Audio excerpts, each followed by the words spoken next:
L'année des cheveux blancs, Véronique, les yeux bleus, tristes et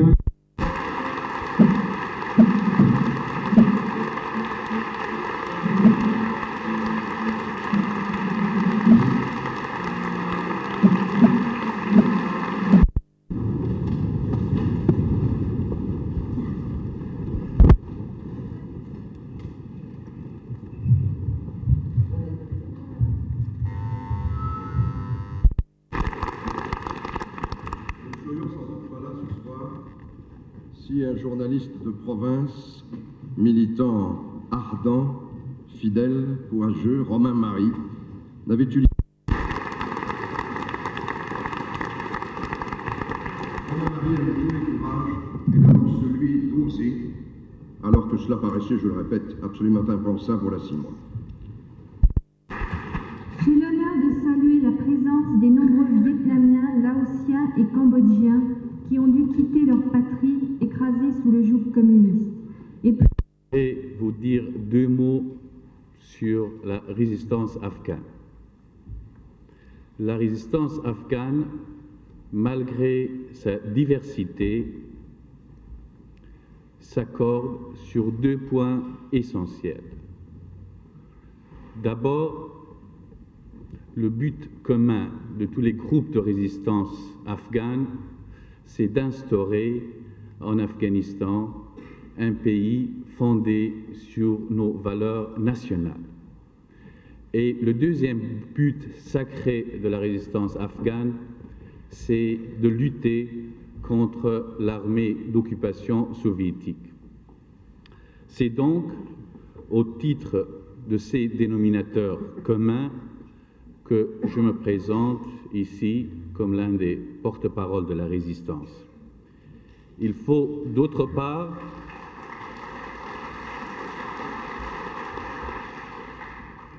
Messieurs,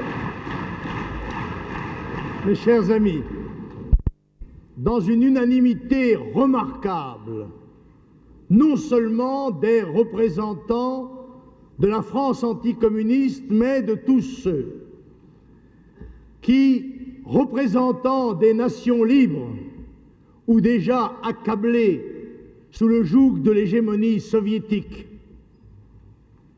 réunis dans une communion de pensée, dans une détermination d'action, si on avait encore à s'interroger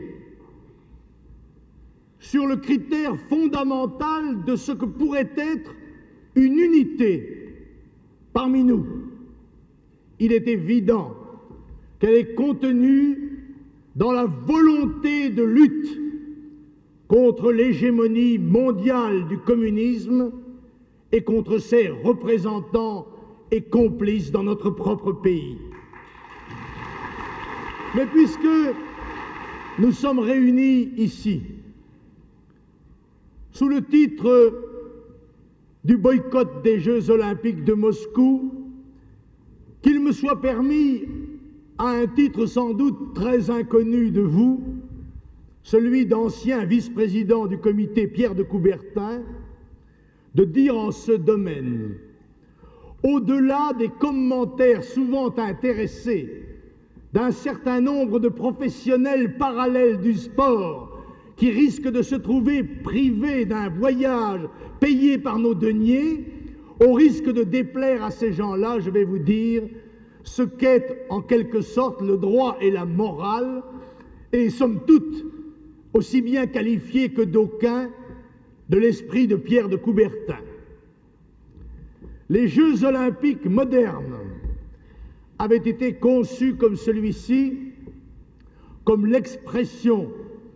d'une chevalerie de l'esprit en même temps que d'une aristocratie des corps.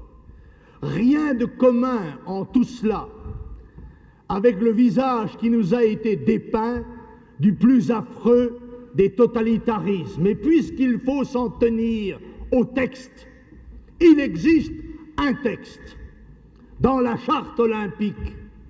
clair, précis.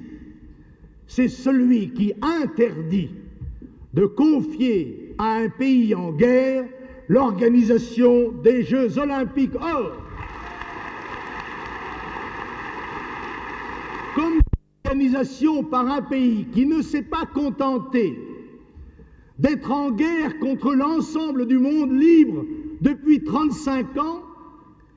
mais s'est permis la plus outrageante des provocations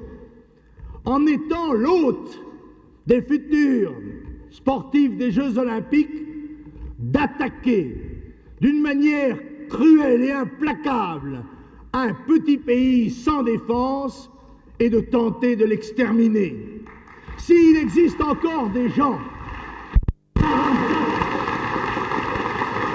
dès 1944, et la victoire sur l'Allemagne étant déjà acquise, les Alliés savaient qu'ils devraient faire face à l'agression soviétique, au demeurant seule véritable victorieuse d'une deuxième guerre mondiale qui avait été, je vous le rappelle, déclenchée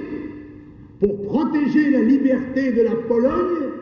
que l'on livrait pieds et poings liés avec une dizaine d'autres nations aux plus féroces des agresseurs. Mais enfin et surtout,